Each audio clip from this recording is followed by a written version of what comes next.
please subscribe and don't forget to press the bell icon to get notified whenever we upload a new video.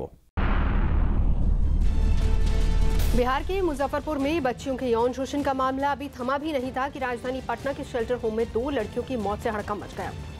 Police के मुताबिक दोनों लड़कियां बीमार थी जिन्हें इलाज के लिए पटना मेडिकल कॉलेज ले जाया गया, लेकिन वहां दोनों को मृत घोषित कर दिया गया। 10 अगस्त को ही इस घटना के बाद दोनों का पोस्टमार्टम किया गया। अस्पताल की ही तरफ से पुलिस को खबर दी गई। आरोप है कि शेल्टर होम ने पुलिस को कोई सूचना नहीं दी। फिलहाल पुलिस मौत की सही वजह का पता लगाने में जुटी हुई है और एक बार फिर पोस्टमार्टम कराए जाने की बात कही जा रही है। साथ ही इस मामले में शेल्टर होम की कोषाध्यक्ष और सचिव को गिरफ्तार किया गया, जबकि 2 और लोगों के खिलाफ एफआईआर दर्ज की गई है।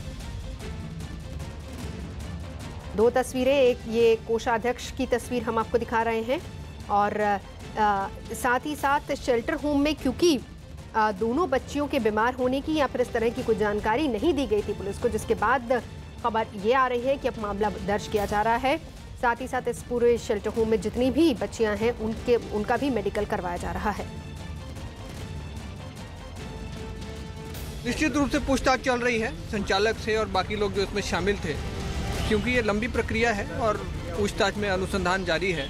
पूछताछ में जो भी या कुछ अनुसंधान में जो भी दोषी पाया जाएगा उस पर निश्चित रूप से कार्रवाई की जाएगी। और वहीं शुक्रवार को ही इस घटना के बाद जब न्यूज़18 इंडिया ने शेल्टर होम के निदेशक से बात की तो उन्होंने कुछ अलग ही तर्क दिया। कहीं ना कहीं से कोई आती है तो जब कोई खुशी से नहीं आएगा तो वो भागने की कोशिश तो ऑलमोस्ट करेगी। इसमें 3 महिलाएं ऑलरेडी भाग चुकी थी जिसको हम लोगों ने रिकवर करके लाया, जो कि सुन बोल नहीं सकता। ये 4 महीना में कभी भी ऐसा कोई वारदात नहीं हुआ हमारे साथ। हमारा यह एनजीओ हमेशा खुला हुआ है, जितनी सारी फीमेल्स रहती है किसी से ये पूछ सकते हैं। पूर्व लोकसभा अध्यक्ष सोमनाथ चटर्जी का 89 साल की उम्र में दिल का दौरा पड़ने से कोलकाता में निधन हो गया। चटर्जी को कल सुबह दिल का दौरा पड़ा था, जिसके बाद उन्हें अस्पताल में भर्ती करवाया गया था। 10 बार लोकसभा के सदस्य रहे सोमनाथ चटर्जी सीपीएम की केंद्रीय समिति के सदस्य रहे। वो 2004 से 2009 के बीच लोकसभा के अध्यक्ष रहे थे। हालांकि उनकी पार्टी के यूपीए 1 सरकार से समर्थन वापस लेने के बाद लोकसभा अध्यक्ष पद से इस्तीफा देने से उनके इनकार करने के बाद 2008 में उन्हें मार्क्सवादी कम्युनिस्ट पार्टी से निकाल दिया गया था। सोमनाथ चटर्जी के निधन पर पश्चिम बंगाल में ममता सरकार ने भी दुख जताया है।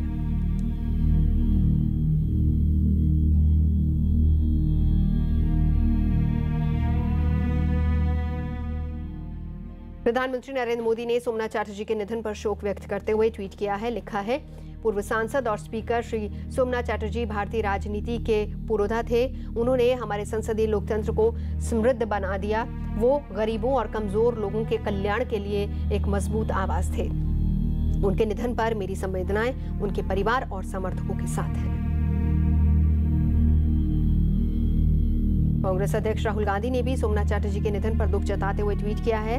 लिखा है, मैं 10 बार सांसद रहे और पूर्व लोकसभा स्पीकर श्री सोमनाथ चटर्जी के निधन से दुखी हूं। वो एक संस्था थे। पार्टी लाइन से बाहर जाकर भी सभी सांसदों ने उन्हें सम्मान दिया और उनकी तारीफ की। दुख की इस घड़ी में उनके परिवार के प्रति मेरी संवेदनाएं। अमित शाह ने लिखा है कि पूर्व लोकसभा स्पीकर सोमनाथ चटर्जी के निधन से दुखी हूं। वो संसद के महान सदस्य थे जिन्होंने संसदीय परंपरा को समृद्ध किया। दुख की इस घड़ी में मेरी उनके परिवार के प्रति गहरी संवेदना है।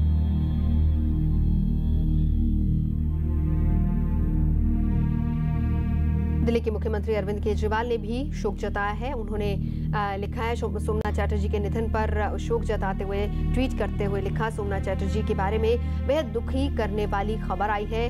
वो समकालीन समय के सबसे महान संसद सदस्यों में थे।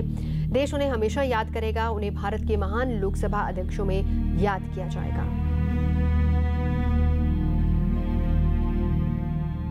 उनका निधन निश्चित तौर से देश के लिए एक बहुत बड़ा नुकसान है और साथ ही साथ जो है वो जिस सामाजिक और राजनीतिक मूल्यों के लिए उन्होंने पूरे जीवन काम किया है उसको भी क्षति पहुंची है। उनके प्रति हमारे श्रद्धा सुमन और साथ ही साथ उनके जो चाहने वाले हैं, जो उनके परिवार के लोग हैं, उनको शक्ति दे, खुदा उनको ताकत दे, यही हमारी दुआ है।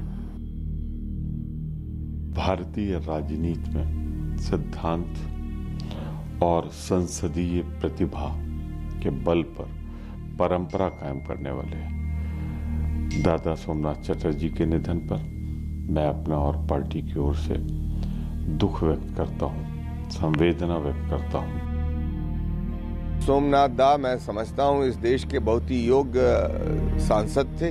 उन्होंने इस देश में स्पीकर रह के लोकसभा के बहुत ही महत्वपूर्ण योगदान दिया और वो एक राजनीतिक कार्यकर्ता के तौर पर जो सर्वहारा वर्ग है, मजदूर वर्ग है, उसके हिमायती थे। उनका निधन इस देश के सार्वजनिक जीवन के लिए एक बहुत बड़ी क्षति है।